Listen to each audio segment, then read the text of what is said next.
Ahoi Pyros, willkommen zu einem neuen Video auf Apple Explosion 975. Heute teste ich für euch live die Oxyd von Pyroprodukt aus der Pryme Serie.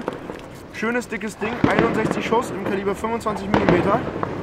Und ja, ich würde sagen, hauen wir das Ding einfach mal an und gucken, was das Ding so kann, oder? So, klappen den Karton auf und dann viel Spaß bei der Zündung.